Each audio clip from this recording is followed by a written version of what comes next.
All right, welcome to the 21st Thessaloniki Wine and Spirits competition. My name is Christoph Heinen. I'm a master of wine from Belgium. And we've been spending the last 3 days here testing wines from all over Greece, white, rosé, sparkling, all of these wines. The competition was quite exciting. This was the first time for me doing a competition in Greece and tasting so many grapes side by side, so many wines side by side. And I have to say it was very, very interesting. I see a lot of diversity, I see a lot of culture, a lot of identity in the wines of Greece that I tasted. A lot of them were interesting and also have an international standard, and I'm sure that they can find some consumers around the world. I think this is a really important event, and it's important to bring people like myself out here, thanks to Konstantinos, of course, so that we also go back to our different countries and markets, and we can talk further and more about what is going on in Greece. Participating in a competition like this is also interesting because you get an overview of what the vintages are like. Things that are very important for us. So we tasted many different vintages here, and then we ask a lot of questions to local winemakers and see a little bit how our wines are evolving and basically what type of level of quality we can expect from one vintage to the other. This is vital information for the international market. The international market is very keen on knowledge and on understanding what is going on. So we had a great time, and I have to thank everybody here. Especially the visits were also very interesting. A lot of stories, a lot of fun. So it's definitely a competition which I would recommend, and I think it's a very good thing also for producers to participate at this competition. As far as Greek wines are concerned, globally, well, I think Greek wines have been, distributed all over the world for a certain number of years. We're sort of in a second phase of the Greek wine world, I would say, going out to the world. Of course, Assyrtiko and Santorini are pulling, I think, everybody behind them. I think it's an absolutely awesome grape. I think it's really unique. I think its texture, the acidity level, its capacity to age is unrivaled, or just at the same level as some of the best wines in the world. So I think this is very important for a country like Greece to have one of the best types of wines in the world, and very distinctive wine, which you cannot find elsewhere.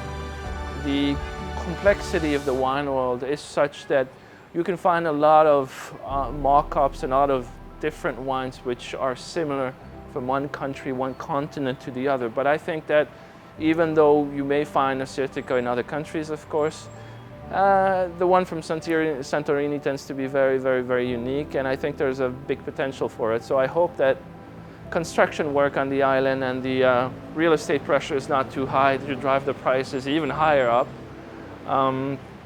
But in northern countries like mine, it certainly can sit next to good Burgundy, and people are starting to understand that. It's going to take time for them to understand it.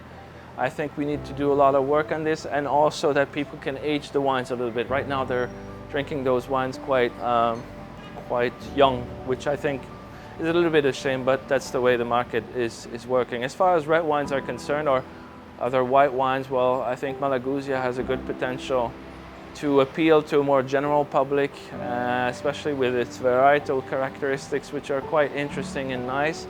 So I think there's a good potential for that white grape. As far as the reds are concerned, I really like Sinomavro. I think it's a very interesting grape, especially those that have a little bit of age. I can see from the tasting here that there are two directions in which producers are sort of going. So a little bit more of a modern direction with more fruit-forward wines, and the more traditional direction in which the wines are aged in larger foeders, larger barrels for a longer time to polish the tannins, with a little bit more oxidative handling going on. Not to say that the wines are oxidative, of course.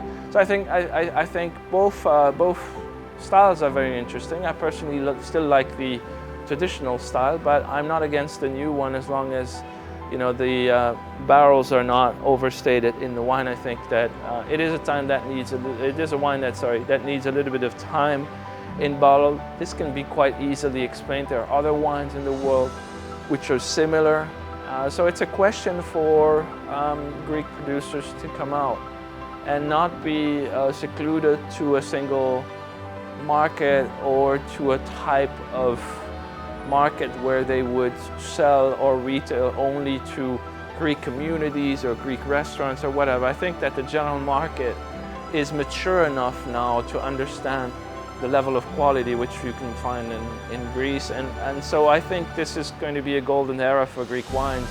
I think with competitions like this, internationalization, I met a lot of wine makers here who have traveled, who have been studying overseas, so they have a very good understanding of what's happening in the world, and I think this understanding is very valuable to continue to have the level of Greek wines in terms of quality improve. And I think the more this level improves, the easier it will be to come out in the market and in very mature or very complex and saturated markets like ours.